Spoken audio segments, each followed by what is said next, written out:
Shalom saudara-saudaraku yang kekasih dalam Yesus Kristus. Kita bertemu kembali di renungan pagi pada hari ini.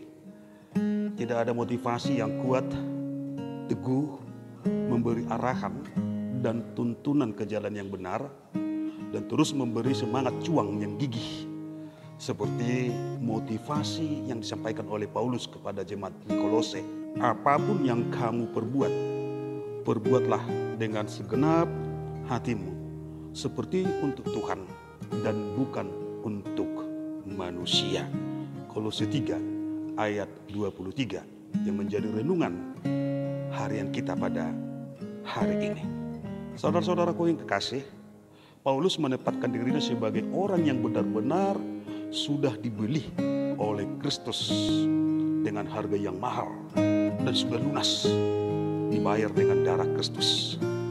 Oleh karena itu, ia dapat mengatakan bahwa hidupnya kini tak lagi untuk dirinya sendiri, melainkan untuk Kristus yang tinggal di dalam dirinya. Dalam nasihatnya, ia mengatakan bahwa apapun yang kita lakukan harus kita lakukan dengan segenap hati dan bukan untuk dirinya sendiri, melainkan untuk Tuhan. Itulah konsep dasar Paulus di dalam melayani Tuhan, bahkan di dalam menjalani seluruh hidupnya. Ia menyadari hidup ini adalah dari Tuhan dan untuk Tuhan. Tanggung jawab hidup pada akhirnya bukan kepada manusia, melainkan kepada Tuhan yang telah menebusnya. Demikian pula lah dengan kita.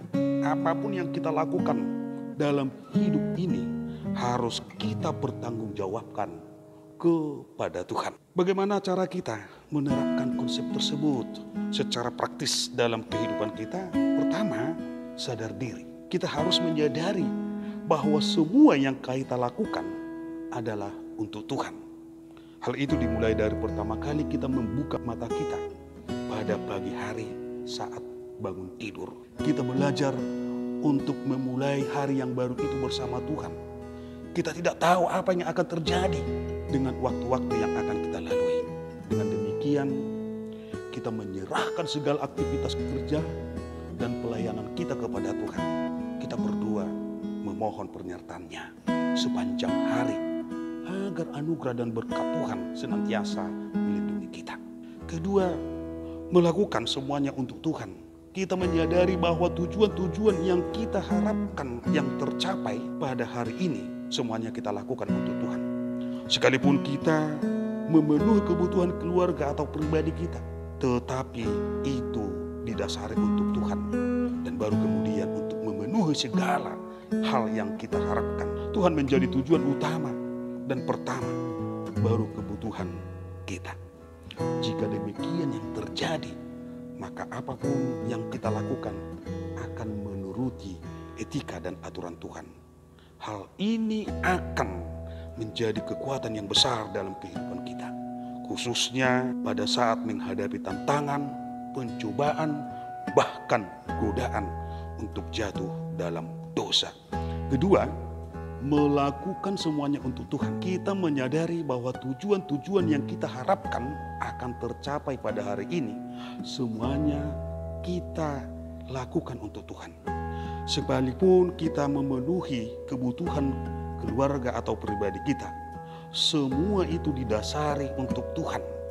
Dan baru kemudian untuk memenuhi segala yang kita harapkan atau inginkan. Tuhan menjadi tujuan utama dan pertama, maka apapun yang kita lakukan akan menuruti etika dan aturan Tuhan. Hal ini akan menjadi kekuatan yang besar dalam hidup kita.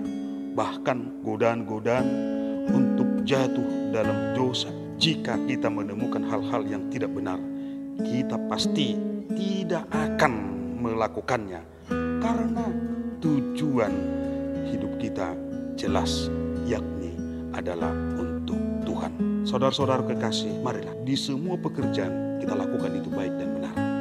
Dan itu menjadi berkat yang luar biasa dari Tuhan. Tidak peduli kecil atau besar, kita bisa mempertanggungjawabkan tugas kecil, maka Tuhan pun sanggup mempercayakan tugas-tugas yang lebih besar. Berkat Tuhan akan terus melimpah di dalam hidup kita. Tatkala apapun yang kita lakukan adalah untuk Tuhan. Kita berdoa. Terpujilah Engkau ya Tuhan Yesus Kristus yang sudah memberikan kehidupan kepada kami. Berangkatkan kami untuk melakukan aktivitas kami satu hari ini.